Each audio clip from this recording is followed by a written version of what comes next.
The Burglar's Breakfast by Felicity Everett, illustrated by Christian Fox. Contents: Chapter 1, Breakfast. Chapter 2, No Breakfast. Chapter 3, On the Trail. Chapter 4, Cat and Mouse. Chapter 5, Sugar Shock. Chapter 6, Still No Breakfast. Chapter 7, Paper Plan. Chapter 8, A New Job. Chapter 1, Breakfast. Alfie Briggs was a burglar, but he wasn't a good one. Tonight, he'd stolen a broken lawnmower and a bird. A talking bird. It almost woke up the whole street. Stop, thief! Button it, bird brain. After a hard night, Alfie liked to go home to a tasty breakfast. Breakfast was his main meal of the day. He always ate at least 3 courses. He tried to make sure he never ran out of the 5 breakfast foods he liked best. Looking around his kitchen, it was easy to see what they were.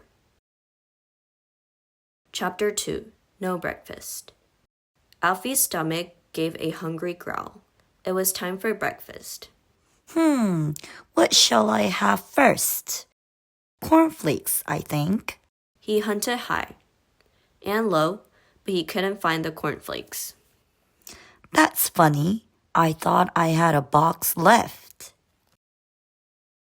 Just then, he noticed the trail of cornflakes leading out of the door and up the street.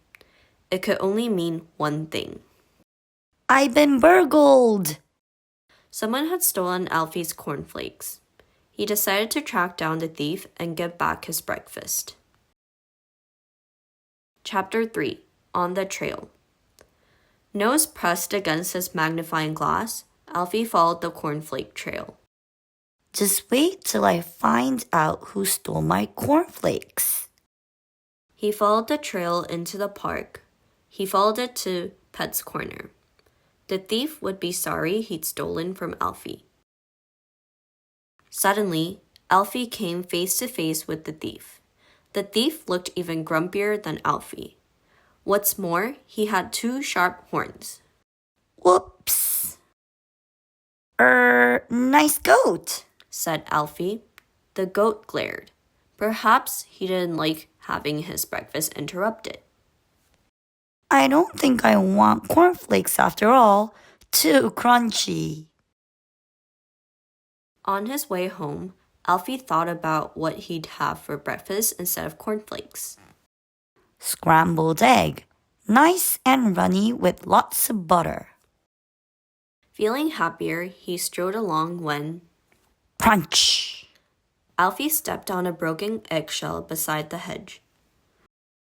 Someone else has had the same idea, he said and grinned. He thought he knew who that someone was. Alfie knelt down. He crawled through a hole in the hedge. On the other side were more broken shells and one happy fox. Been raiding Farmer Till's chickens, have you? Haha, good luck to you. The fox ran off. Alfie spotted something. The little rascal! Those eggs weren't Farmer Till's at all. They were mine! Alfie was cross. First, his cornflakes had been snaffled by a greedy goat. Now his plan for eggs had been scrambled by a cheeky fox. He stomped home. He flung open his front door.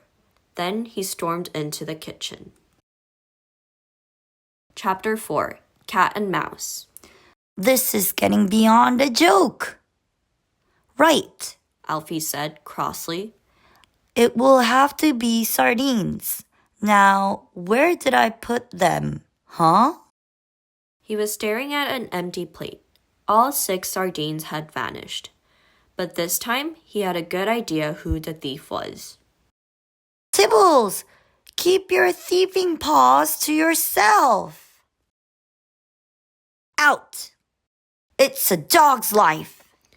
Alfie was furious. First, no cornflakes, then no eggs. Now, no sardines. He would have to make waffles. Alfie set the table and turned on the oven. Then he went to get his waffles. Grr, someone had beaten him to it. Luckily, they'd left a trail. Alfie followed it. Cheese not good enough for you, eh? You little villains. The thieves hadn't eaten the waffles, but now Alfie didn't want to eat them either. Chapter 5, Sugar Shock. Alfie sighed. No cornflakes, no eggs, no sardines, no waffles. Was there anything to eat? Aha! He was in luck. There was a big, juicy grapefruit in the fruit bowl. Lovely, said Alfie. He licked his lips. I'll just get the sugar. What kind of sneaky low-down creep steals the sugar from under my nose? It wasn't just one sneaky creep. There were hundreds, but they were very small. Alfie took out his magnifying glass. He'd soon find out who was making off with his sugar. Chapter 6, Still No Breakfast. By the time Alfie had solved the mystery, there wasn't a single grain of sugar left. Alfie felt hungry and very, very cross. No cornflakes, no eggs, no sardines, no waffles, he yelled. A few seconds later, he had no grapefruit either. What good is a grapefruit without any sugar? Smash! Then he paused. Oh dear, maybe this was how people felt when he burgled their houses. Alfie felt ashamed, but he also still felt hungry. There was only one thing left to do. He would have to go out for breakfast. If I'm going to buy breakfast, I will need to find some, what do you call that stuff again? Money? Chapter 7, Paper Plan. At Rosie's cafe, Alfie ate an enormous breakfast, but even that didn't cheer him up. I don't want to be a burglar anymore, but what else can I do? As he drank his coffee, Alfie glanced at a newspaper. He read something which gave him an idea. He took a closer look. Need a job? Can you follow trails, track down stolen goods, catch crooks, spot clues, keep a cool head? The Stop a Thief Detective Agency needs you. Can I follow trails? Thought Alfie, remembering his trip to the park. Can I track down stolen goods? He wondered. Without even trying, he said. Can I catch crooks? He asked himself. I certainly can, and Tibbles won't steal my fish again. Can I spot clues? He said. He rubbed his chin. Ha! I can spot clues almost invisible to the naked eye. Chapter 8, A New Job?